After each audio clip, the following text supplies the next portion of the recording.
When I was a child, my mother would let me do almost whatever I wanted. Sleep over at any friend's house, go to any part of town, have as many pets as I wanted. She never stressed about any of that. She only had one rule for me. Never, ever go into the field after dark. We lived in a farmhouse where we grew corn. It was a modest wooden building at the very edge of town, with acres of golden stalks stretching out to meet the horizon. It was a peaceful childhood. My only close friends were my grandpa and my dog, Tucker, a border collie with more intelligence and personality than most people. We would spend hours wandering the farm and going on adventures. He never made any fuss, always quiet as a mouse. I grew up with stories about him. The Straw Prince. When I was a toddler, my mother would dust off an old leather-bound book and read it to me. I don't have the book anymore, so I can't share the pictures that came with it, but I'll never forget the words. When the sun is high and the sky is bright, the field is full of golden light. You may run and skip and play among the corn by light of day. But when the sky turns dark and deep, and stars like silver lanterns peep, you mustn't stray beyond the gate, for that's the time to watch and wait. The Straw Prince holds his nighttime ball, while rustling guests both great and small. They twirl and glide through moonlit shade, in patterns never swayed. But our feet must never prance among the rows where shadows dance. So close the gate and softly keep to house and hearth and drift to sleep.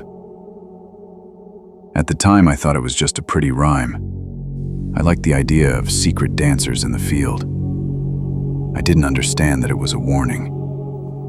He had his world, and we had ours. The night was his, the fields were his.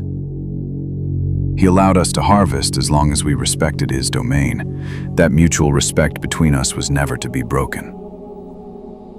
Tucker was a good dog. He never barked without reason, never chased after stray cats or birds like other dogs did. I trusted him completely. But one summer, everything changed. During our time outside together, Tucker acted differently. He would stand towards the fields with resolute eyes, growling and bristling. And it wasn't just him. The farm itself felt different. I felt different. The sensation of being watched never left me, not until I went inside for the day. There were new noises too, unnatural, almost mechanical clicking, so quiet it was barely audible, but I did hear it. From the shallow reaches of the corn stalks, just barely out of sight. A thin curtain separating me from something. I remember how they would follow Tucker and me as we moved along the edges of the property. Each step we took was answered by rustling stalks moving with us. I spent less and less time outside. When I told my mother, she went pale and screamed at me. She forbade me from playing outside without her supervision. She didn't give me a reason why, but she didn't have to. I knew who was looking. It was late August, a few weeks after my 10th birthday. The days were still hot, but the nights had begun to cool, and the corn stood tall and thick.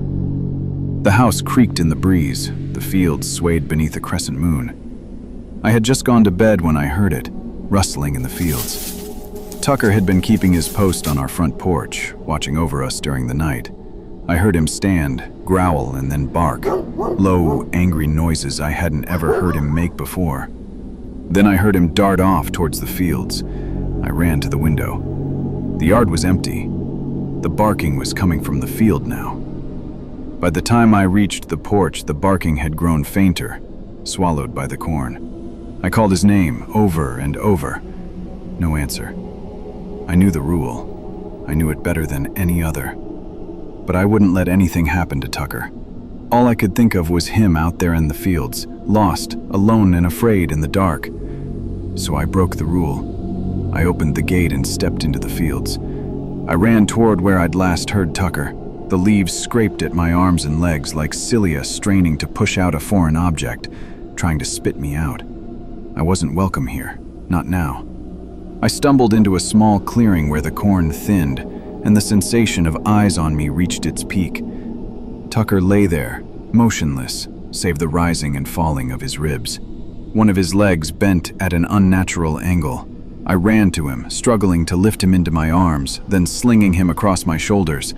He let out a pained whine, but all that mattered to me now was that both of us needed to leave, immediately. A primal instinct inside of me screamed that we were not alone. Rustling from behind me, then footsteps. I braced as the corn stalks were separated, pushed aside by a being far bigger than myself. I was preparing to meet the fairy tale, the prince whose law I had broken. Yet the face of husks and feathers is not the one that greeted me. Instead, a man emerged from the stalks, a short, scraggly beard, tangled hair, clothes crusted with dirt. A lanyard hung around his neck. At its end, a camera swung with each step, clicking faintly against his chest. He held a stone in his hand. But what frightened me more than anything were his eyes. Once blue, now faded with a sallow tint, and in them burned a hunger I had never seen before. He looked at me like a hyena looks at a crippled calf. Tucker whimpered at the sight of him, jolting me back from my fear-stricken daze. I ran back the way I had come. The stone flew by my head as I went, just barely missing me. Then, the sound of my footsteps was mimicked by another pair of steps. Longer strides, faster pace. The man was getting closer, and I was still so far from home. A hand clamped around my arm, yanking me to a stop. The man held me in place. I twisted and kicked, clawing at his grip, but he was too strong. I could smell his clothes, old and stained with sweat and grime. He chuckled darkly and began to pull me back deeper into the corn. I screamed, but I was too far away to wake my sleeping family. Then, a shift. The rustling around us stopped, replaced by a thick, unnatural silence. The air seemed to tighten. A confused grunt, followed by falling, not me, but my captor. His legs were pulled out backwards from under him. He fell on his chin with a loud thud. I saw him attempt to stand up again. Even now I could see I was his target. Before he could rise to his feet again, he was pulled deeper into the heart of the field. I heard him scream as he went, dragged farther and farther into the corn. I took the opportunity and ran home, Tucker still slung over my shoulders. Just as before, the corn impeded my path and slowed me down. The distant screaming stopped suddenly, but I didn't take the time to stop. The trip back was slower and more painful than earlier, and by the end of it, I was littered in scrapes and cuts, but I got Tucker and me home.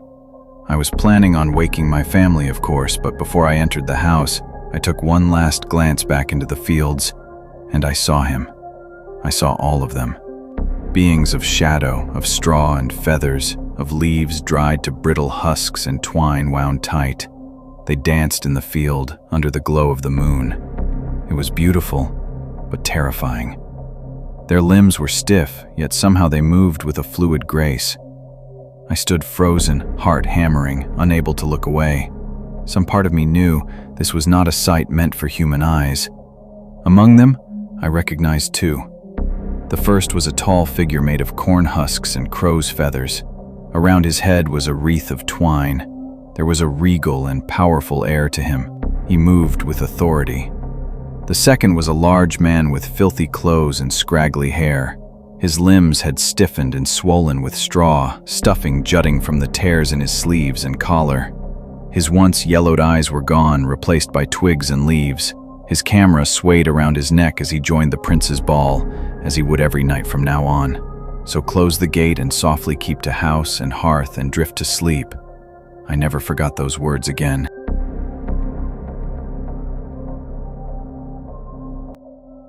My entire town is obsessed with an app called Mimic. If someone you know is talking about Mimic, please don't let them download it. This all started when my family moved to this small logging town in the Pacific Northwest about a month ago, after my parents' messy divorce. To put it bluntly, my dad found nudes on my mom's phone from multiple guys in our town. She met them through various dating apps, and it destroyed him. He packed up me and my little brother and moved us as far away from our old life as possible to one of those foggy mountain towns. Dad developed this intense hatred of technology after everything that happened.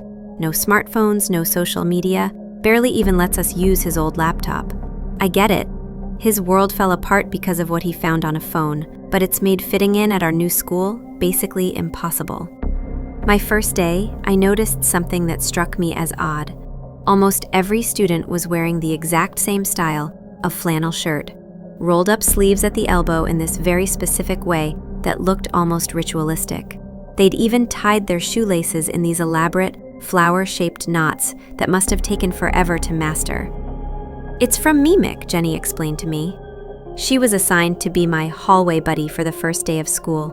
While her mood was chipper, she had this distant look in her eyes, like she was thinking about something else entirely while talking to me. "Everyone's doing it. You should really get the app."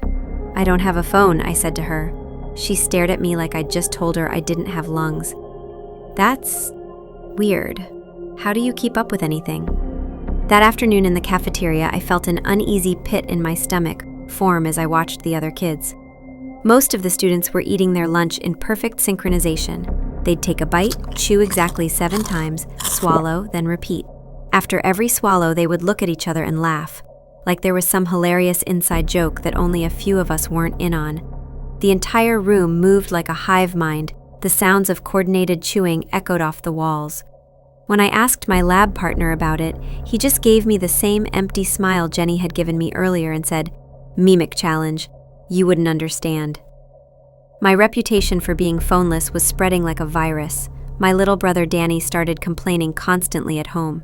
"Everyone at school thinks I'm a freak. They all have phones and I'm the only kid without one. I can't do any of the challenges or trends. I just sit alone at lunch while everyone else stares at me." But Dad wouldn't budge. Every time Danny brought it up, Dad would get this look in his eyes and change the subject.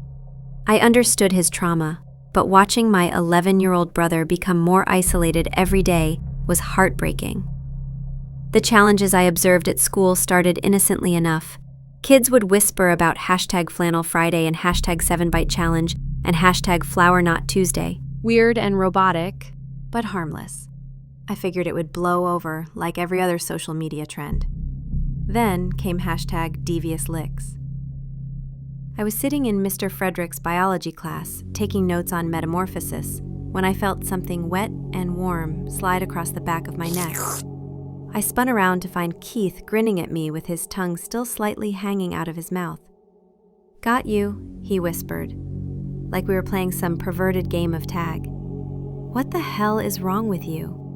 "Devious Licks challenge. You're supposed to laugh now. I got you." But I didn't laugh. Everyone around us glared intensely toward the interaction, most with their phones out. I was half expecting someone to stand up for me and call out his disgusting behavior, but even the teacher started to chuckle as he lifted his phone's camera toward my direction. Within hours, students were creeping up behind each other everywhere. During lectures, in hallways, at lunch tables, the wet sound of tongues on necks became as common as locker doors slamming. The most disturbing part wasn't the licking itself, it was how the victims reacted. They'd dissolve into these manic fits of laughter, like getting licked by a stranger was the most hilarious thing that had ever happened to them. Next up was #RibTickle. I sat in horror as students began jabbing pencils, pens, even sharpened wooden rulers into each other's sides during class. Instead of crying out or asking for help, the victims would double over in hysterical laughter as blood pooled underneath their shirt, creating a bloom of crimson in the cloth. "You got me! You totally got me!" they'd wheeze, their eyes bright with joy. The teachers never tried to stop them.